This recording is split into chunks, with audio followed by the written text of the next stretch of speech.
జరపాల్సిన ఎన్నికలను కాస్త హైజాక్ చేసి బీజేపీ ఎలక్షన్ ఏజెంట్గా ఈరోజు ఎన్నికల కమిషన్ మారిపోయింది.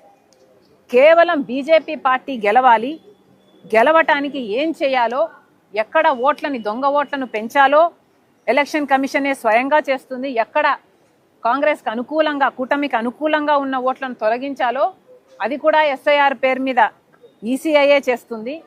ఇలా ఒక్కటి కూడా నిజాయితీగా, నీతిగా ఉండాల్సిన ఈసీఐ ఒక్క విషయంలో కూడా ప్రజల పక్షాన, ప్రజాస్వామ్యం పక్షాన నిలబడకుండా ఈరోజు బీజేపీకి సొంత ఆర్ఎస్ఎస్ లాగా ఎలా పనిచేస్తుందో బీజేపీకి ఈసీఐ కూడా అలా పనిచేస్తుంది. ఇప్పటికే మన దేశంలో మొత్తం అన్ని వ్యవస్థలను బీజేపీ తమ గుప్పిట్లో ఉంచుకుంది, తమ చెప్పు చేతుల్లో ఉంచుకుంది. వాళ్ళు ఎలా చెప్తే బీజేపీకి అనుకూలంగా పనిచేసేటట్టుగా ఇప్పటికే అన్ని వ్యవస్థలను బీజేపీ భ్రష్టు పట్టించింది. ఇన్కమ్ ట్యాక్స్ అయితేనేమి, ఈడీ అయితేనేమి, సిబిఐ అయితేనేమి, ఆఖరికి ఆర్బీఐ అయితేనేమి, స్టాక్ ఎక్స్చేంజ్ అయితేనేమి, ఇలా ఒకటి కాదు, రెండు కాదు, అన్ని వ్యవస్థలను బీజేపీ భ్రష్టు పట్టించడం కాకుండా ఇప్పుడు ఈసీఐ కూడా ఆ జాబితాలో చేరిపోయింది.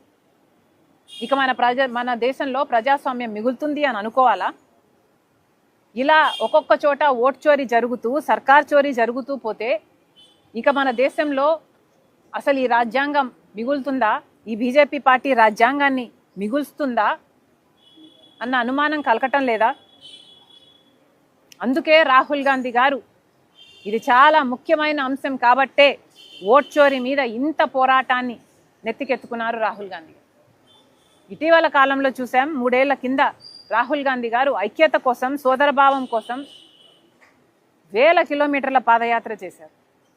ఆ తర్వాత కూడా రాజ్యాంగాన్ని కాపాడటానికి, రాజ్యాంగం అనే పుస్తకాన్ని పట్టుకొని మరి ఒక ఉద్యమం లాగా ఈ దేశంలో అవేర్నెస్ని క్రియేట్ చేయడానికి, రాజ్యాంగం కాపాడటానికి రాహుల్ గాంధీ గారు పోరాటం చేశారు.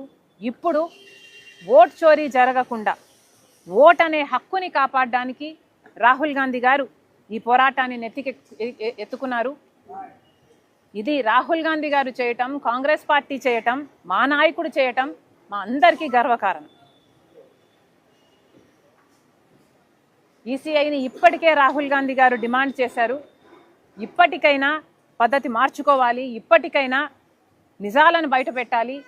ఈసీఐని ఓటర్ జాబితా, డిజిటల్ ఓటర్ జాబితాని డిజిటల్ డేటా రూపంలో ఇవ్వాలి అని డిమాండ్ చేశాడు రాహుల్ గాంధీ గారు. కానీ ఇంతవరకు ఈసీఐ దానికి స్పందించలేదు.